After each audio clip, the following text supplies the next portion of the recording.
In conjunction with the taboos about speaking about or to Heavenly Mother, and rumors that there are perhaps many Heavenly Mothers, the prospect of eternal polygamy makes me wonder if the celestial kingdom is a heaven for women or a hell. I long for a simpler Christian view of heaven, not darkened by the shadows of polygamy. Anonymous.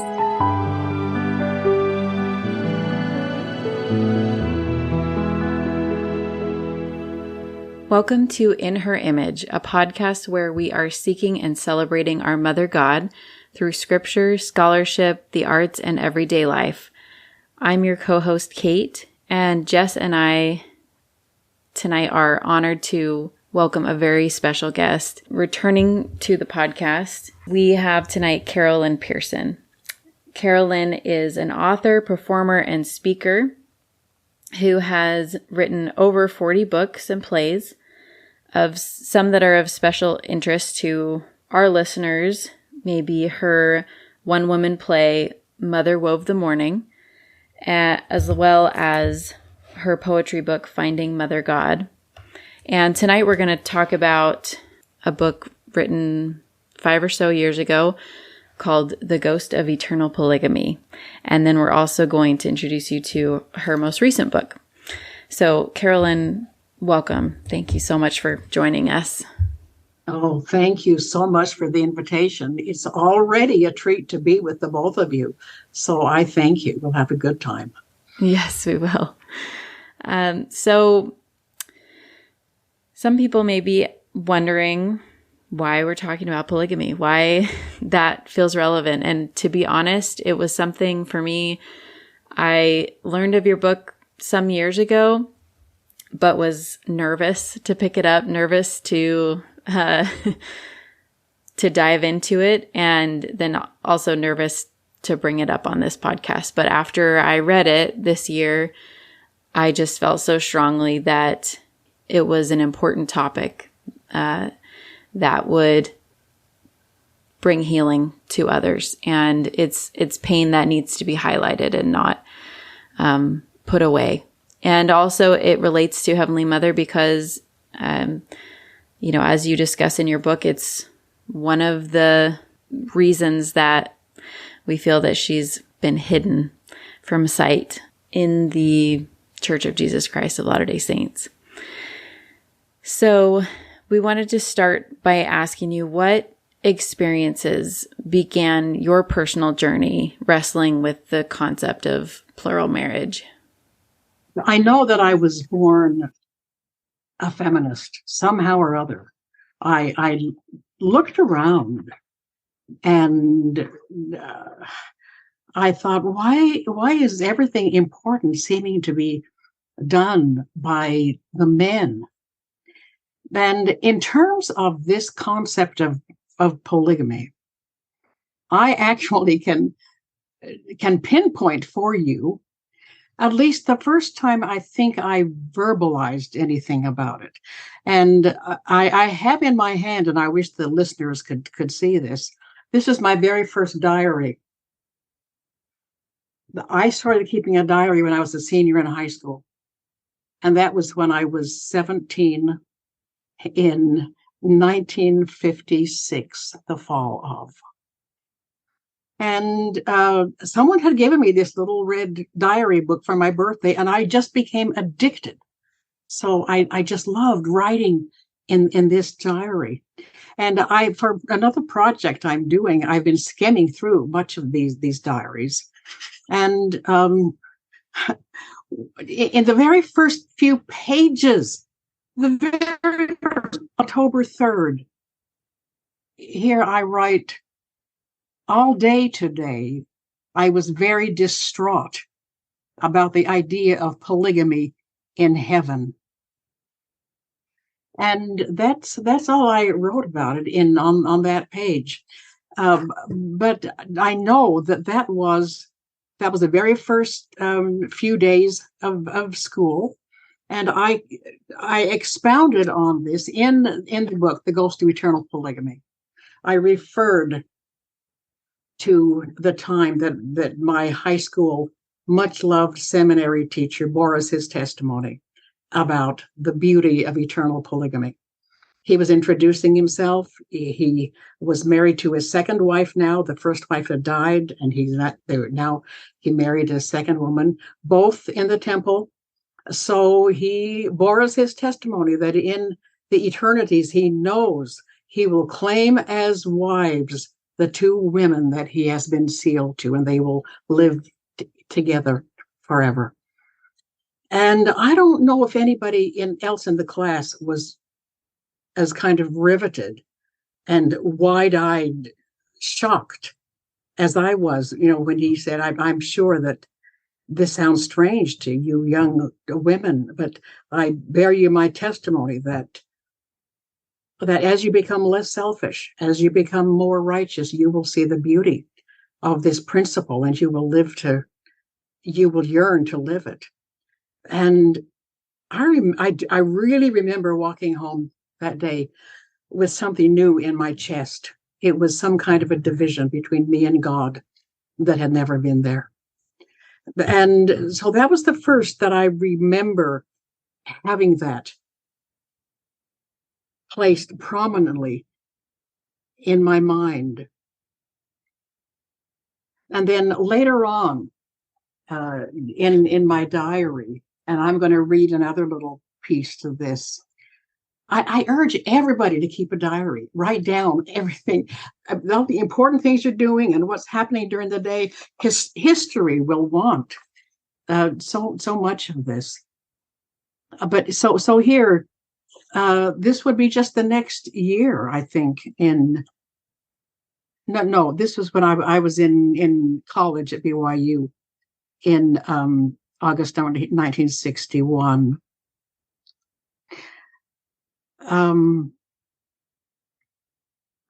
I must continue to search, but whenever I do, I am seized with the greatest anguish I have ever known. I just finished rereading the 132nd section of the Doctrine and Covenants along with the commentary. No just God, no God of love and sympathy would ever have inspired that.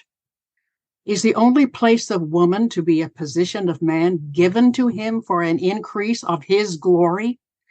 Nowhere is the relationship of man and woman described except that she is his possession to be ruled over by him. But I do not exist to be given to a man along with other women for his glorification through acting as a tool for numerical increase. So you see, in my youth, in high school, and then in college, somehow or other, this particular difficult proposition was in my mind, demanding attention and causing me real emotional grief, because I remember weeping. And that is not just an exaggeration. I remember being on my knees and weeping when I was a student at BYU, trying to figure out how that could be and what that meant for God's view of me as a woman. So that's the early introduction. And then I'm sure later on, as I learned about our family history, I learned that my great-grandmother, Mary Cooper Oakey, that later in life, her husband took a second wife. And I have a section about that in The Ghost of Eternal Polygamy. So these are the things that came to me as a young person and put me on the track of having this be a theme that I had to deal with. Well, reading this book, The Ghost of Eternal Polygamy, I had a similar experience to Kate, where it was hard for me, but a good pain. Like sometimes growth is uncomfortable, but sitting in that discomfort with so many people who have suffered was really good for me. And I highly recommend everyone read the book if you haven't yet. I also recommend inviting your husband, your mother, your brother, a friend, somebody to read it at the same time as you so that you can talk about things as you go through it. But what inspired you to write The Ghost of Eternal Polygamy? how did you get to that point where you wanted to write a book? I also would like to hear your explanation of that title of The Ghost of Eternal Polygamy. Like, what does that mean? And yeah, in the context of why did you decide to write it? Yeah, well, I think visually that's really a perfect title, because behind us LDS women, whether we recognize it or not, there is this ghost. Even if our conscious mind has shut it out quite a while ago, it's in our psyche, it's in our subconscious. It creeps into our marriage relationships. And so all of since I became a writer, I began to hear from LDS women, and they would tell me their anguishes, their pains, and polygamy very frequently came up as a fear that they had. And because I knew how much it had haunted me and continued to haunt me until I made the decision that polygamy was an incorrect phenomenon in the first place. And that was a tremendously freeing personal revelation to me. But during the time, which was many, many, many years, when I struggled to make it work, just struggled. And I remember, and I mentioned this in the book, my very excellent freshman English teacher gave us an assignment to write on a fate worse than death. And I wrote on polygamy because it surpasses death. And he gave me an A on my theme and called me in for counseling. And we had a good visit, and he tried to explain to me, well, so what if a man, marries and his wife dies and he marries again, why shouldn't he be? And I said, look, if a woman marries and her husband dies and she marries again, well, why can't she have? Well, I don't understand, Carolyn, but this is just the way it is. This is just the way it is. And nobody could explain it. No one could say one thing to make it sound like a good proposition. So I just continued to hear from so many women. And it just got to the point where, I had dealt with a lot of, I was born into women's issues. And then, as most people who know anything about my writing understand, I married into gay issues and did a lot of work there. But then I found that I had to come back to women's issues because, my writing career and my personal path seemed to be so clearly entwined. And I thought, I think there's a place here in my church for a real look, not just at why it happened and what happened in history, and this little silly flimsy explanation that yes, we did it, but we don't do it anymore. It's all over with. Well, it's not over with. The ghost lives in every, and so in the title, the subtitle is, well, after the major title, The Ghost of Eternal Polygamy, the subtitle is Haunting the Hearts and Heaven of Mormon Women and Men. And so many women that I spoke to, so many letters, emails that I received, just bore that out. Here were these wonderful LDS women carrying this burden. And I've been very fortunate in that, I've earned my living as a writer. And so I had to write, although I've written some things that I knew I just had to, never mind if they ever were purchased by anybody. But I knew that there were so many women and men hungry for this that I just said, okay, this is my next project. It just is. So as you know, I started out by sending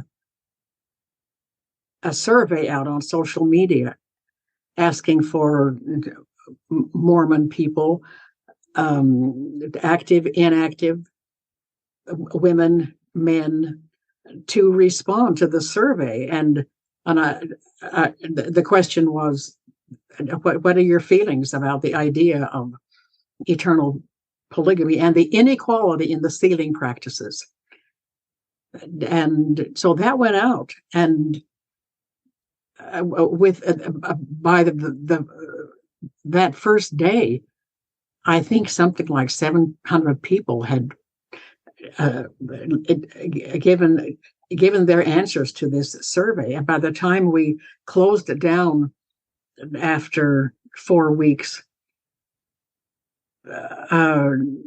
what was it? Over 8,000 or something like that people had answered the questions. And at the end, I said, if you have a story that you can possibly tell me, yours or a close family, and this was totally anonymous. I wouldn't be able to know who these people were if I tried. So there were several thousand who sent in their stories.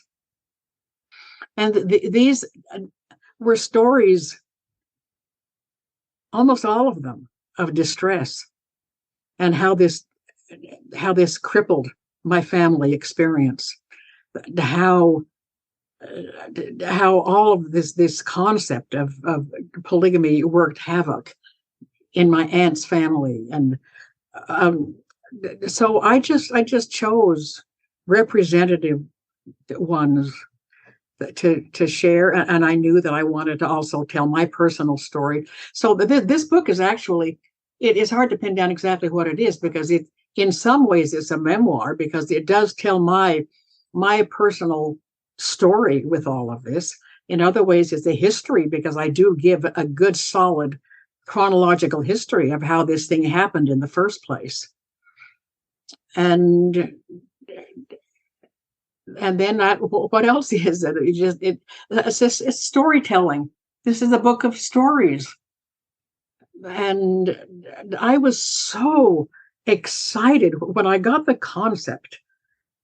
I just couldn't wait to sit down at the typewriter. Did you hear what I said? Decades ago, I would sit down at my typewriter, and now I sit down at my computer and have the best time. Just, when you're working on something that you love, it just isn't work at all. I just couldn't wait to get back to this project. And I knew that large numbers of people were going to benefit from it.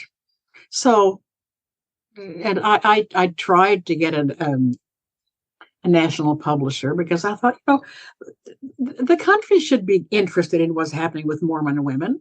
We're interested in what's happening with women in Islamic organizations, but I couldn't get anybody interested. And so I published it myself, which I'm glad that I did. And as soon as it went out, it really kind of caught on fire, and people began to read it and comment on it and contact me and thank me for it. And so that's how the whole thing happened. And this ghost is still with us. Don't let anybody tell you that, even the dear, sweet, good women who say, oh, that doesn't bother me. There's something in their psyche, I believe, that is damaged a little bit or a lot, because we know that, every LDS woman who marries in the temple understands that if she dies before her husband does, or even if they both die at the same time and go to heaven at the same time, he has the opportunity to take another wife, or more than one. And so it presents a barrier to love. And one of the most recent messages that came to me was from a woman who said, my husband wept as he finished reading The Ghost of Eternal Polygamy.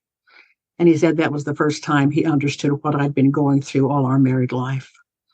And she went on to say, I spent my whole life so far with my husband holding back some love from this man who I truly loved dearly, but I had to hold something back because the whole concept of polygamy was just right there all the time.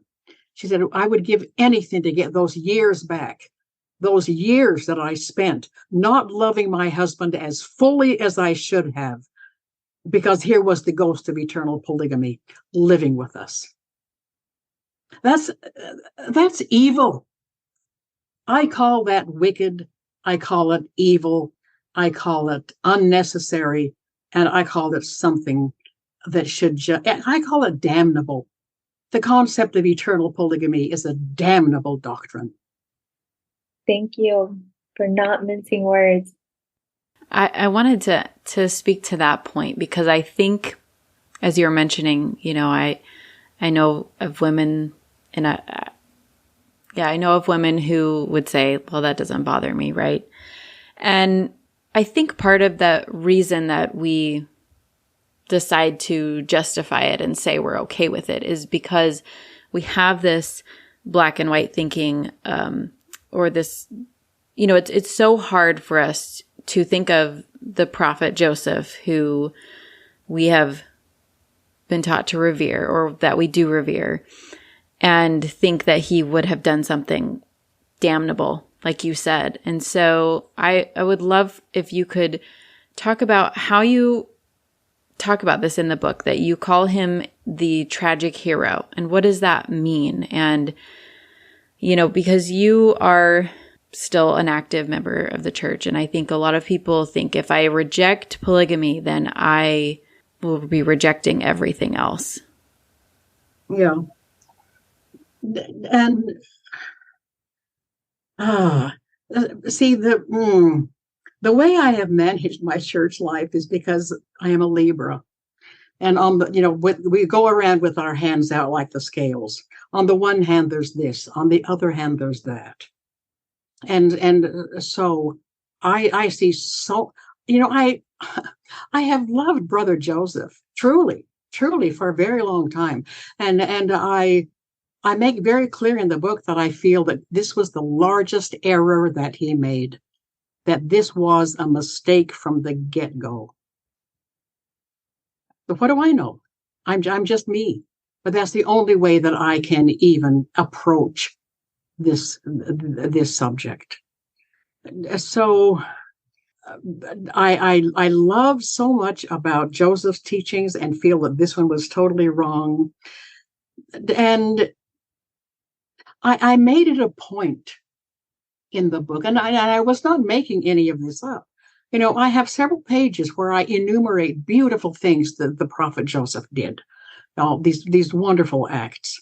And then at the end, I bring him back with a lot of affection, after having said, when we can cleanse the church from the damage that this concept of polygamy has done, I think it will take a burden off the spirit of Brother Joseph in heaven, and it will take darkness off the experience of many people who are in the church. So I look at it with a heart that is affectionate for the group, for the individual of Brother Joseph, but so convinced that something has gone wrong. It just has gone wrong. And I'm not the only one who has been called to address this. There are lots of women and men who are more and more speaking out, saying there's something wrong here. There's something really, really wrong. So push me a little bit more in what you wanted to get at. I thought that was a great answer. I'm just personally thinking of, well, if I go back to myself 5 years ago, the reason I was scared to abandon this doctrine, even though it never sat well with me, was just that I think that there's kind of generally a a fear of facing the fallibility of prophets, even the prophet of the restoration, Joseph. And I loved how you addressed that in the book. And you talked about his character and, like you said, some of the beautiful things that you saw in his character and in his teaching, and then weighing those things out, looking at both sides and saying, but this was wrong. And when we feel that we need to justify and say that everything that a prophet says is of God, then the result is that we start to believe in a God that hurts us. Yeah. And I remember now what I think was the way you phrased the question that I sort of forgot. That if I give up polygamy, I have to give up the whole church. Now, to me, it's just the opposite. If I give up polygamy, I can embrace the church with a better heart, with a more sincere heart, a warm heart, having rid myself of that thing that I cannot ever embrace. And, I've received emails from women saying the best gift that reading The Ghost of Eternal Polygamy was for me. It showed me a way I could stay in the church, because I thought, if I give up polygamy, I got to get out of this organization and it won't work. But you've shown me a way that it can work, that I can give that up and stay with the community that I love. So that's how I have experienced it. Thank you. That's a great thought to take hold upon, is that I can show up as more of me if I reject the things that feel inherently wrong to me. If it doesn't feel like God, then I can be confident in saying it isn't of God, and move forward. So great question, Kate. Great response, Carolyn. And I think for a lot of women, myself included, for a long time, it was just on my shelf. We have a lot of those things that feel uncomfortable, so we put it on the shelf. And I would say that for a lot of women, that's probably the case, and men as well. I think most men aren't really comfortable talking about this doctrine either. So I hope that as we go throughout the conversation, people will get a better sense of why it's important to take it off the shelf and to look at it for what it is and do something about it. I want to go to chapter 3 in your book, The Why of Mormon Polygamy.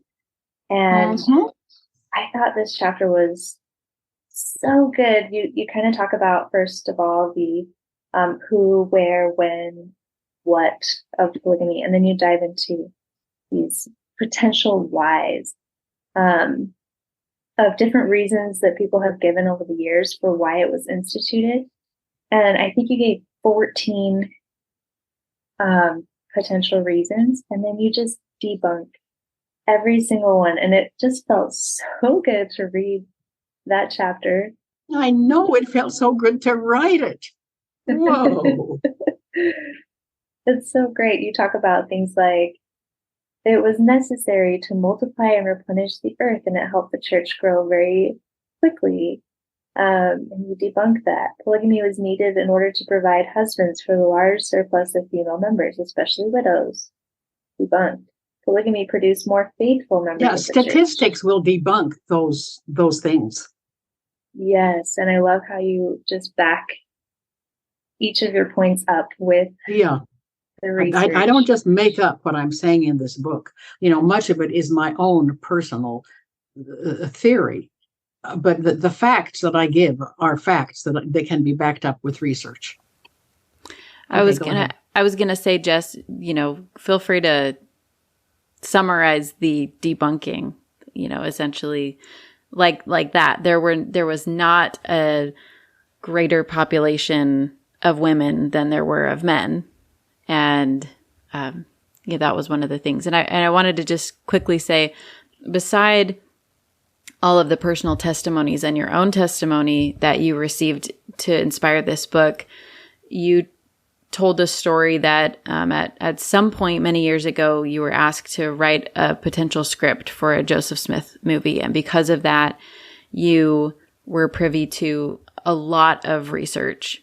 And that was where you really studied and came to know Joseph Smith, and where a lot of this research comes from.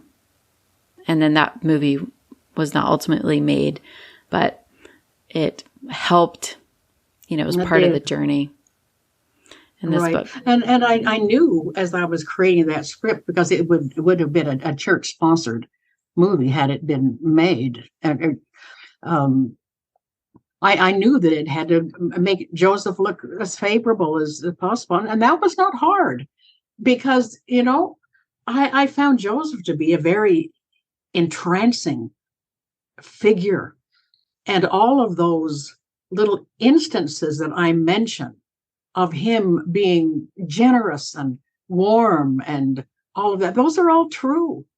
And so I wanted to make a point of bringing in all of that, so that everybody who already wants to continue to love Joseph knows we're not going to have to just throw him away.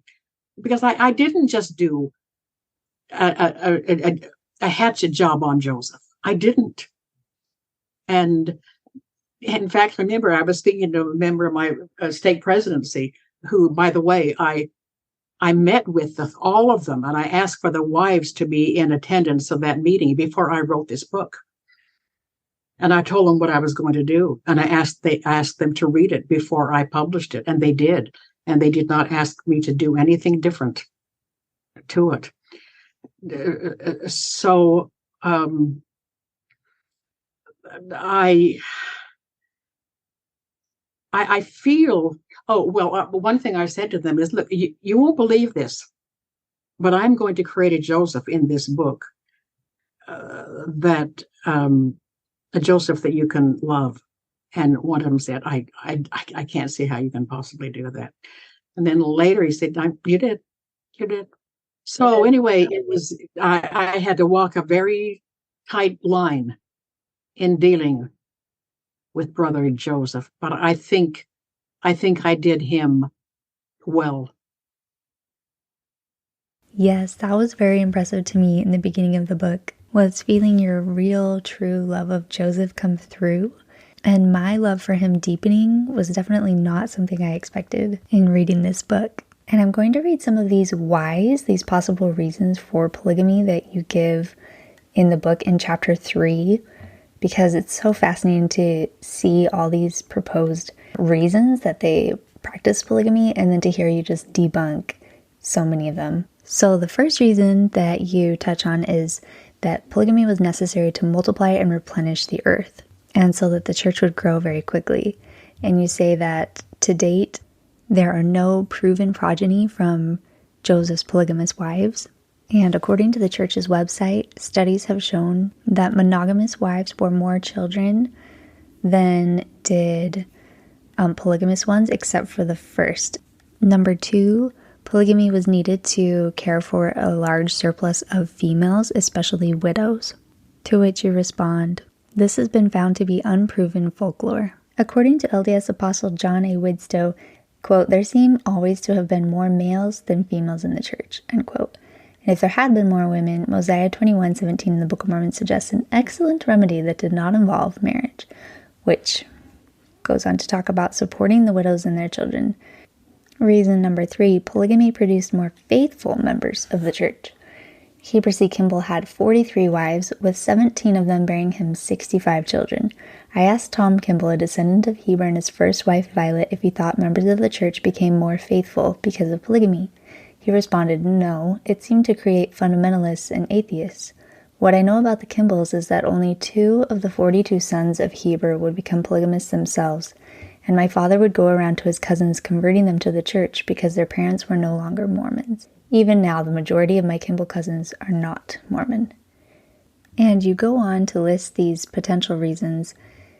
There are about 14 of them total, and it's just so satisfying to read you debunking them one after another. So thank you for doing all that work and providing the references and the research.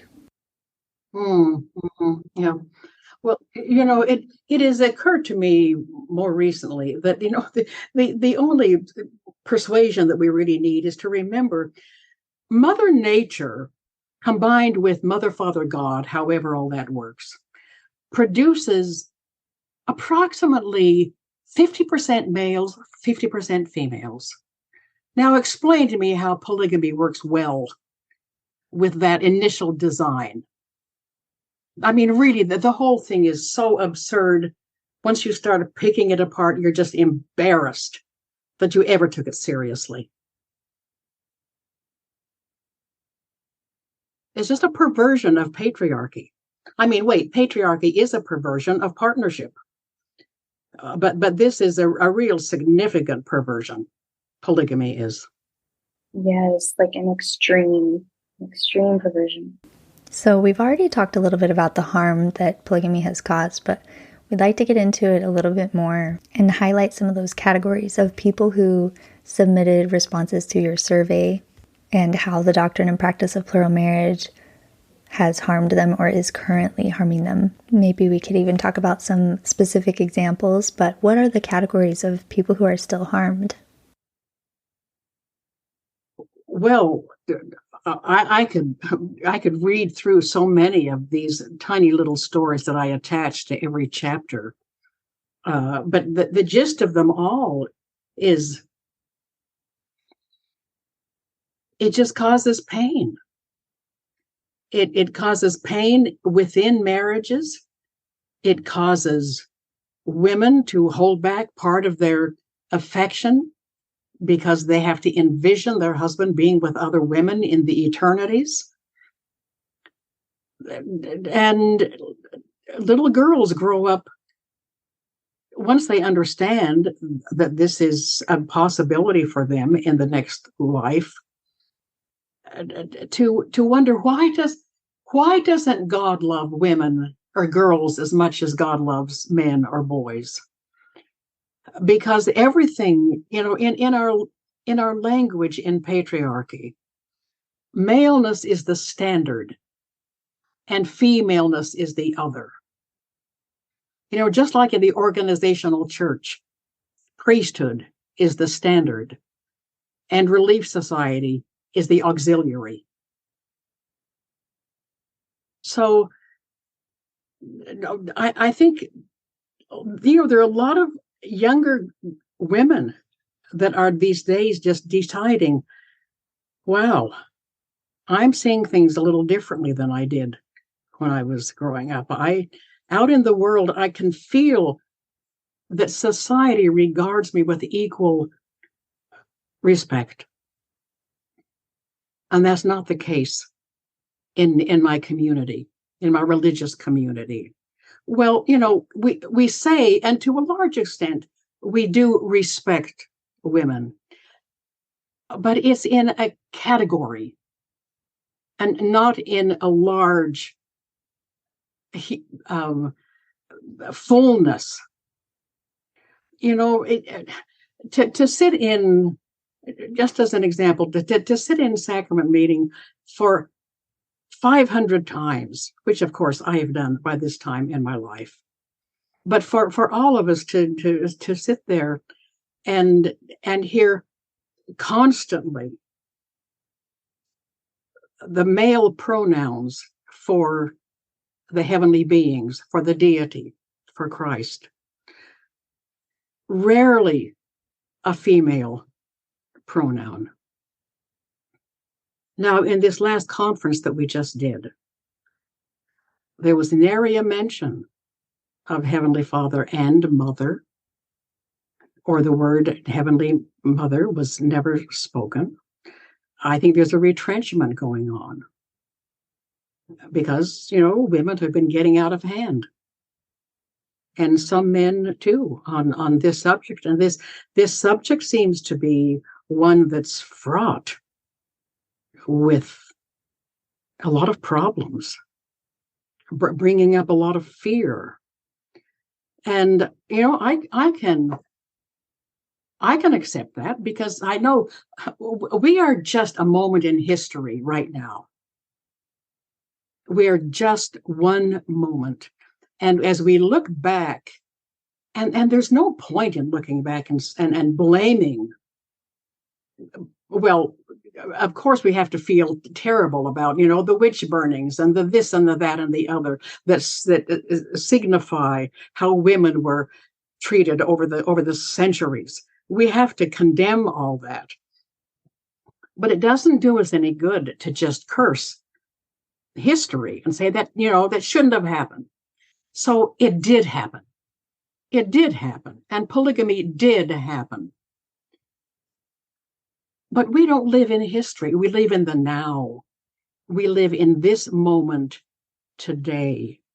And whatever we do today is going to become the history of tomorrow. So I love the idea that let's just rejoice in the opportunity that we have right now to be change makers in history. There are a lot of change makers way back in our history that we can draw from. But we don't need to be in. I mean, I think we need to have sufficient anger, maybe, to fuel us. Well, I believe on the first page of the Ghost of Eternal Polygamy, I say, I'm not angry as I begin this book this morning. I have been angry, but I have learned that anger is good as a fuel, but not as a destination. So I was more excited than angry when I wrote this book. I thought, oh my gosh, I'm having the time of my life. I'm having the most wonderful opportunity to change history right now by showing some of the bad things, the pain that our women, especially today, are experiencing because of the history that we have received, that I personally believe, and I make it very clear in the book that this is what I do believe, that polygamy was an error. It was simply an error, and it has caused enormous pain. And I do not see one iota of goodness that came from it. So as far as I'm concerned, we have an opportunity, all of us who see that this is something that is not giving us life, that we have an opportunity to do something to shift our thinking on it. And so I was just so excited to get to write and to share this book. It's certainly not 100% perfect, but it is very powerful. And I'm very proud of it. Thank you. I would love to read just one of those examples that was sent in by a woman who experiences pain at this. Something you said at the beginning of your answer made me think of this. And after I read this particular quote, was one of those moments when I just had to close the book and sit with it. So this person says, polygamy was a doctrine that haunted my lasting happiness, the worm at the core of peace and love that I otherwise felt from the gospel. A culture that teaches men to acquire women for their own exaltation treats them like chattel, something to be owned or possessed, not valued as respected persons. That women's feelings on this doctrine have been so routinely ignored is reflective of how little we value women as humans. We may say we value women, but what we mean is we love their service. We want their sacrifice. We don't want their wholeness and their perspectives and their humanity. Wow. Yeah. And we should know intuitively that for a woman to feel that way, there's something really, really wrong. Not with her, not with her observations, but with the system that has given her those thoughts. Wrong. To go back, like our question is, who does this hurt? And I think, it hurts women who have to think about their husband taking another wife and things like that. But you also mentioned at the beginning the unfair sealing practices, right? That also hurt women and men. I mean, that hurt everyone. Like there are several examples of maybe a couple is married, the husband dies and like early on, and then the wife remarries and has children, but her husband is not able to be sealed to his own children. Or a woman is divorced and she is not allowed to cancel that sealing. She doesn't get to choose that. Someone else is deciding, well, until you have a prospect of another marriage, you're potentially going to be in this polygamous eternal relationship if your ex-husband remarries. So many painful stories. It was amazing how many different perspectives there were. And again, like Jess gave that great quote about feeling like chattel, like we're not honored in our wholeness, but in our service and what we can offer, in this myth. That one of them that stuck out to me that I had always heard was that if a man marries multiple women, that can produce more children. But if one woman marries multiple men, there's a limit to that, how many children a woman can bear. And, you talk about how, well, that didn't even prove to be true, that statistically monogamous women produced more children than polygamous families. I mean, I guess with the exception of like, Wilford Woodruff or who was it that had 64 children, but Heber C. Kimball. But the point is, individually, each woman could produce more, produce less children, having multiple sister wives. Theoretically, the only one that benefits from all this is the man, who it's right. Like a multi-level marketing scheme. The man gets in at the bottom, gets his organization around him. They push him up.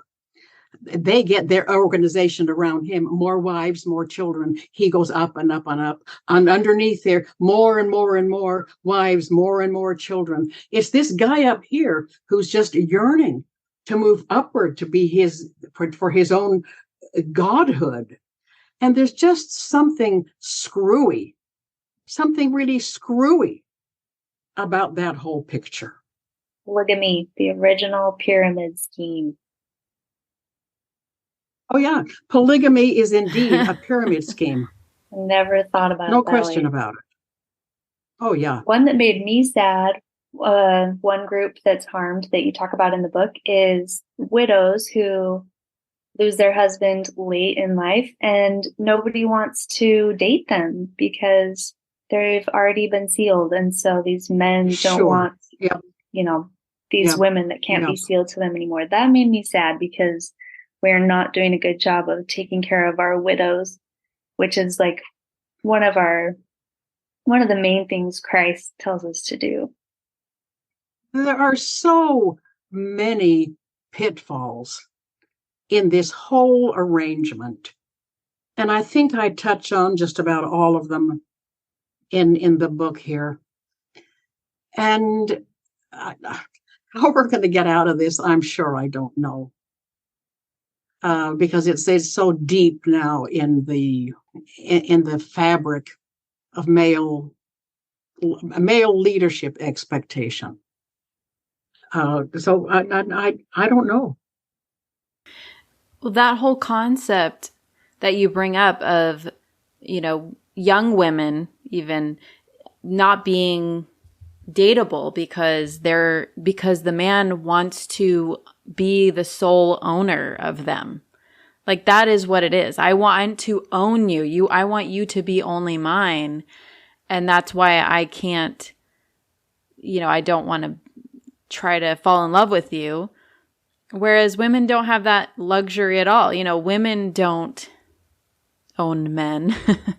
And neither of us own each other, right? You know what I'm saying? But a woman has to know that if she believes this doctrine anyway, that she will potentially have to share. And if you study that Doctrine and Covenants 132, it pretty much says, that's your reward in heaven as a man, that you can go and have as many wives as you would like. And in the early days, it seemed that was your way to rise to the top. I think Brigham Young said, and that was the culture of the time, if you don't have multiple wives, like, you'll never rise in leadership.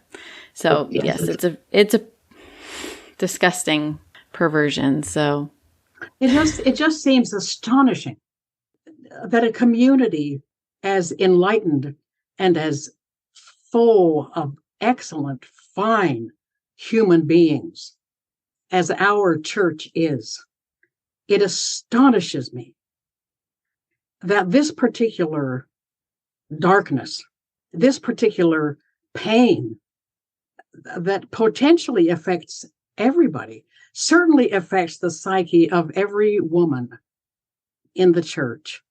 It astonishes me that this is still something that is offered to the membership as something divine. Yes. And I want to say too that I believe that good men are harmed and uncomfortable by this doctrine as well. I think even well-meaning men who maybe don't seek to own a wife, but want to be with her eternally and believe the teaching of the church that if she's already sealed, then she can't be with him. That harms them as well. And so I don't think every man who's ever been involved is, a bad guy, but everyone is put in this precarious, confusing, and potentially extremely painful situation who's been involved. So we want to kind of bring Heavenly Mother back into this conversation and talk about, how do you feel that plural marriage played a part in diminishing the doctrine of Heavenly Mother, and what can be done? Wow. Well, I think there are a variety of reasons that people, leadership, I'm thinking of really, would give to say, we got to just leave that one alone. Just leave it alone. One of them, I think, would be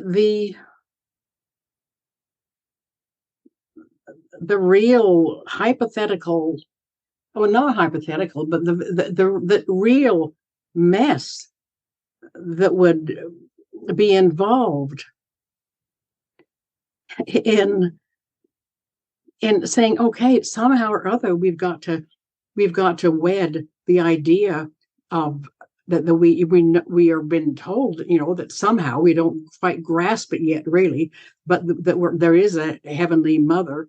On the other hand, there's polygamy. Not long ago, well, a couple of years ago in my own ward, I was just coming out of Relief Society, and my good friend who was coming out of Elders Quorum said, well, Carolyn, you'd be interested to know what happened in our conversation. Somebody said, why don't we have any conversation about our Heavenly Mother? And so, he gave me the name, piped up and said, well, don't you think it's because there's so many of them? And that concept has a lot more power to back it up. If you really want to trace the genealogy of the concept of Heavenly Mother back to wherever it came from or wherever it's going, I don't know. But I think that the concept of eternal polygamy is indeed one that is one of the roadblocks that prevents our community from saying, let's take some steps toward bringing the feminine part of the divine back into our consciousness. Let's be very reasonable and sensible about this, but it's clear. I mean, to me, I think that to most people these days, it's a conundrum, if they really think about it, that the creator of this world is a father and a son and not a father and a mother. So I think most people are primed to open their minds and their hearts to say, well, of course, somehow or other. And see, well, the people in the world, and maybe even the people in our church, will never be able to agree entirely on, okay, here is exactly what Heavenly Father is. Here exactly is what Heavenly Mother is. We don't know that.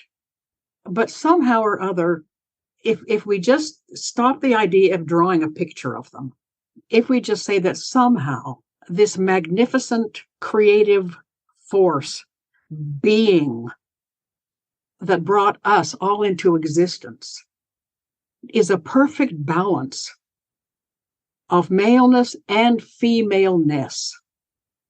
And I think it's arrogant for us to say, well, I can draw that for you on the blackboard.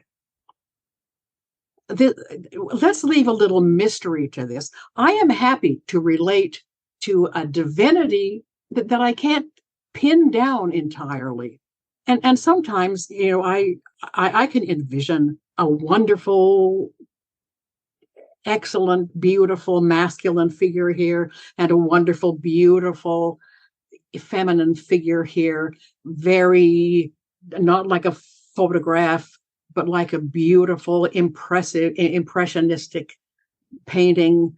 I can move in that direction sometimes, or sometimes I just have to say, okay, dear God, mother, father / mother, help me today. And I don't have to draw them. I just have to draw myself toward them, or draw them toward me. And even when we say them, we're saying, well, there's a real division here. Maybe the division is different than everything. See, we're just baby. This is the thing, women. We are baby kindergartners trying to discuss postdoctoral dissertation material. So all I know about gender and God for sure is that whatever is a perfect divine combination of what we call maleness and femaleness. And I'm okay with that. For me, what's coming to mind is that the God I believe in is a God who is a lover of all persons equally. My God is not misogynistic or racist or any ist. If God created all of us, then I believe God loves all of us. And if God is not sexist, then I can't see how God would be a polygamist, because that just doesn't feel right in my heart. And I do feel less than if I consider that polygamy came from God. Then as a woman, I'm obviously not as central or important as a man. And to what you said, the concept of listening to our own hearts is really, really important. And we can sometimes, well, we can lead ourselves astray because our ego wants this and this and this. But once we are somehow sufficiently able to silence any ego thing, anything that speaks of selfishness or whatever that is not resonant with godliness, then I think we can trust what our hearts feel. And I do trust the fact that for decades, my little girl heart was broken. My high school girl heart was broken. My college girl BYU heart was broken. At times in my marriage when we were told, my husband will take wives in the next life because all these women who need a good priesthood holder. When I believed that was heartbreaking. But you see, it takes a little courage to say, that is not the way I was intended to feel. And I am going to trust my own heart and my own mind. And if something is presented to me that is not only ridiculous, but heartbreaking, I'm going to say, no, this is not correct, and I will not accept it. And I think we can do that and still do it with compassion.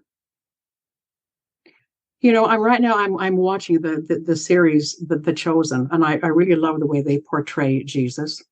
He's very strong and compassionate, and he's not going to take any nonsense. But we have the same heart that Jesus has. We don't have the same position, the same power. He will always be so far our leader. But nevertheless, we are not less than in a number of ways. And we also have clarity of mind and clarity of heart that can tell us when something is right or wrong because of the way we feel. If it makes us weep, it's not right. Thank you for validating the feelings of so many members and used to be members. I wanted to read this one paragraph near the end of your book. Throughout the book, I felt so much pain, had so many hard moments, but near the end, start to paint this beautiful picture of the Zion that you envision, which is a partnership Zion. And I really loved this paragraph. Every individual member of the church and every congregation will feel more open to the presence of our long-lost Heavenly Mother, for the disturbing ghost has been evicted from both earth and heaven, and the glorious goddess, full and sole partner that she is in the creation and sustaining of life, is welcomed back into the family. And that has always been the goal of this podcast, is to fully see and celebrate and seek to become like our Heavenly Mother. And so this was a really important topic for us to discuss, to help kind of bring to light another reason that perhaps people feel trepidation about talking about Heavenly Mother, because of this fear that maybe there's more than one. Maybe I am just one of many in the eternities. And I love that scripture in Timothy that God has not given us a spirit of fear, but of power and of love and of a sound mind. And when you're talking about listening to our hearts and that clarity that we feel, that is what I believe comes from the Spirit and comes from God, and not this fear. And we know where the fear comes from. And of course, the adversary affects everyone, prophet, whoever. Every person is still a person. And so I hope that as people ponder on the things they've heard in this episode, that they will feel it out in their own heart and mind and take it to the Lord and take it off the shelf and really look at, what is this thing?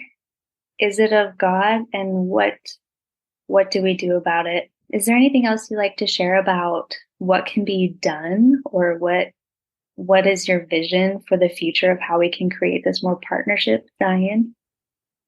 Well, I think every person just has to decide what they feel called to do. There are plenty of women who do not feel to do anything public about anything of this, and that's okay.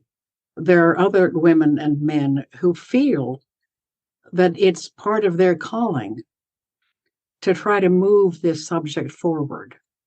And so I think my hope for all of us is that we become just a little braver than we have been in the past, so that whatever on this subject we feel that is resonant with our minds and with our hearts and with our spirits, that we can bring that out into our community in some way that would be respectful and gentle and strong And everyone will have to decide for herself or himself what it is that they are called to do here. But I believe that ours is a time right now where this subject is vital. The bringing into the public square, into the church square, into international relationships, into everything. To bring the, if you don't want to call it God the Mother, call it the feminine principle. Our society is so out of balance with the masculine principle having gone awry and running over, tramping the things that need to be precious. And the feminine principle is moving in and trying to create a balance. And so for there to become a dance between the masculine principle and the feminine principle that honors what each of them has to give equally, that needs to be our goal. And so we in our little religious community have a wonderful opportunity, because we do have this seed that, however, has been in more recent times hidden under a bushel. And I suggest that the concept of God the Mother, that is time that she is not hidden under a bushel, but be brought out as the light for all to see. Thank you again for sharing your powerful words and encouragement for each of us to look inside ourselves and decide what that means for us. And our last question pertaining to this that we ask all of our guests is, how has the feminine principle, or the feminine face of God, or Heavenly Mother, how has she changed you personally? Well, that is evident in so many of the things that I have written. And I'm not sure I can even do an adequate job of. See, I have never had a metaphysical experience. I've never seen a vision. I've never heard a voice. I've never had a miraculous thing that you could call a miracle right in front of me. But the benefit that has come to me personally is to just know for certain that because it was one of the poems that I have in Finding Mother God, the concept that having God the Mother in our minds lets us know that the face in the mirror, the face across the table that is feminine, these faces are perfect and godly, and there's nothing in the world that is diminished, that maleness is any way superior to femaleness. I had to work so hard as a high school girl, as a BYU girl, as everything. I'm remembering I spoke to one of my BYU professors, and I spoke to many of them and asked the same kind of question. I said, tell me, do you think that God really values maleness more than God values femaleness? And he thought a moment and he said, well, I guess I'd have to say yes, because God, being God, could be anything God chose to be, and God chose to be male. And that's all he had to say to me. So that's what I was living with in my questioning as I grew up as a young woman. And now moving into a place where I trust my own mind, I trust my own heart, I trust the history that I have studied very assiduously. I trust the concept that says maleness and femaleness are of exactly equal value. I know that, and I feel that now.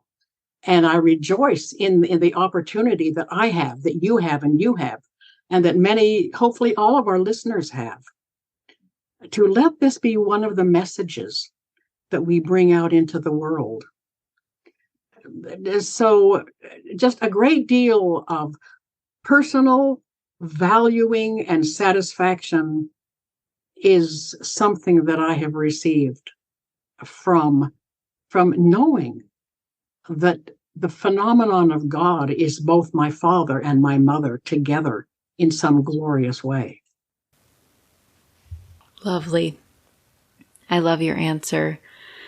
Before we wrap up, and this has just been such a great and powerful conversation, and I'm so glad that I did feel an urge to read that book last year, and I stayed up so late for like a week and just consumed it very quickly, and I'm so grateful that we could have you on to discuss it, not just discuss it ourselves, but to get to hear your voice and your perspective. And you're just someone that we look up to so much. And at the same time, you just came out with a new book, a fiction novel. It's a very quick read, actually. It's easy to read and also full of wisdom, and it's kind of an extended parable. So it's called The Love Map. Would you like to share anything about it? Or what would you like to share about it? I loved writing that little book too. It's hard to choose which book I have loved sitting down at my typewriter to finish writing or to rewrite. But this little book called The Love Map, which I worked on for years and years and didn't ever get it right. And then recently, a couple of years ago, I got a brilliant idea that it should be done in the first person. The woman who's experiencing this speaks in her own voice. And I thought, that solves my problem. Because, I have a master's in theater at BYU. And so writing dialogue, writing a character, speaking as a character came easily to me. And so when I found her character and her voice, I just jumped at my typewriter and I started writing. And I just loved what came out. And it's just a journey that everybody really goes through in our relationships. And it's not preachy, but it's kind of based on, what we know as the chakra system, which is, it matches.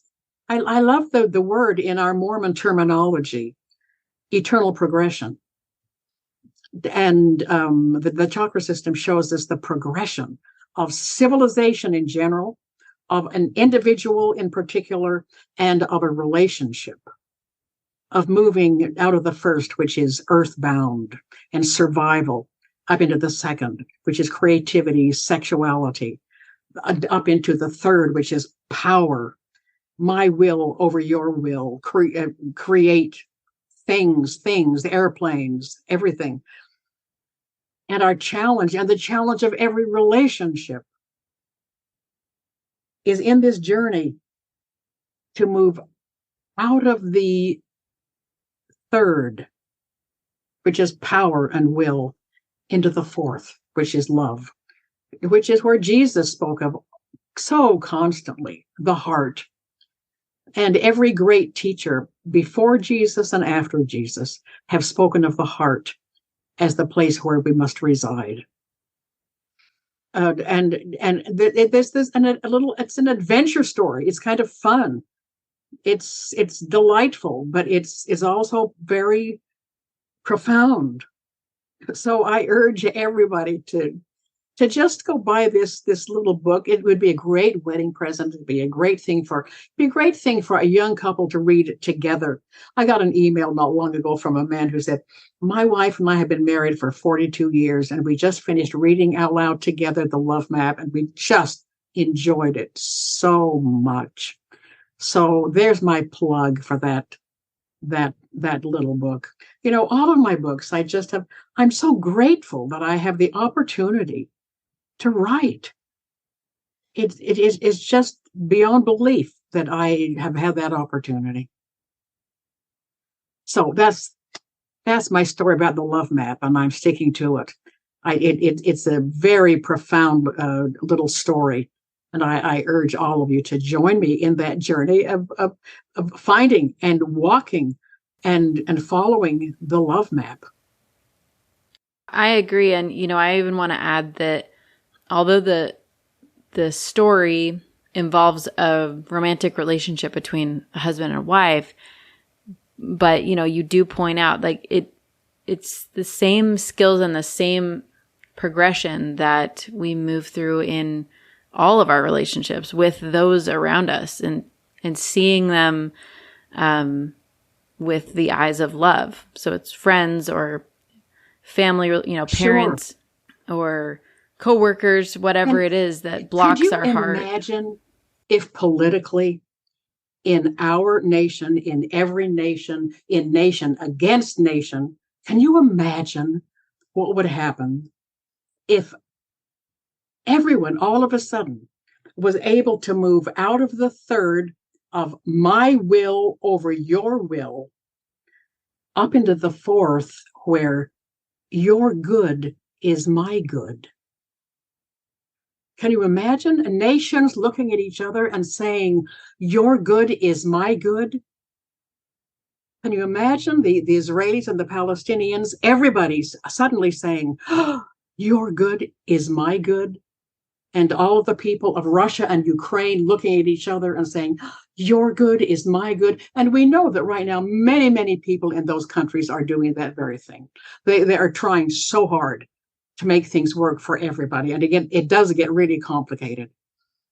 But, the thing that Jesus taught, that everyone taught, is that we have to live in our hearts.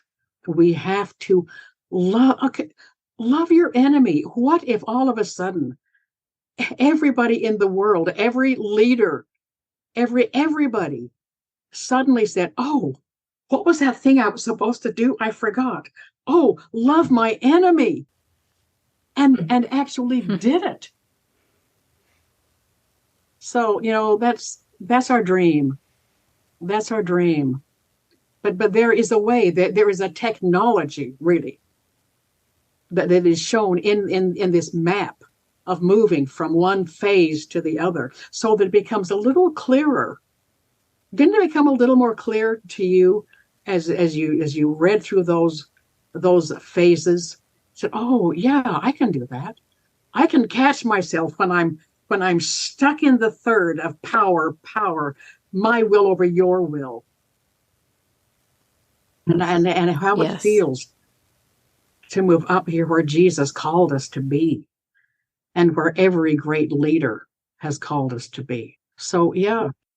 Well, and I think this ties in so beautifully with our discussion of plural marriage, right? Is that this came from somewhere and was a desire of a man and later men, and it was enforced upon people. That feels very much like coming from the third center to me, of power and will and absolutely, me over you. And so absolutely, polygamy is a third kingdom phenomenon, a third chakra phenomenon of power, not of equality, but of power.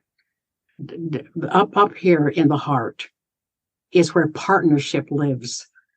And see, our goal, our absolute calling is to do what we can to walk across the rocky road of patriarchy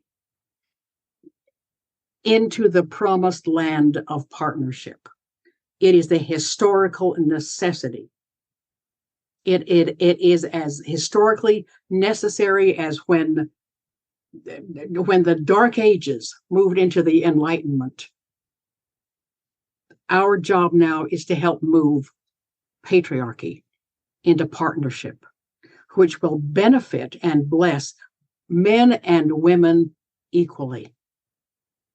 And so that should be our goal. And it should be an exciting one, not one that is filled. I mean, yes, let us be fueled with the anger of what history has brought to us. but then let us transform that anger, moving it out of the third kingdom of power into the kingdom of the heart, of love. And that's where we're going to find partnership. Partnership lives in the heart, in the power of love. Thank you so much. If you are looking for these books and any other works by Carolyn Pearson, you can go to carolynpearson.com and order her books directly from her website, and they are also available on Amazon.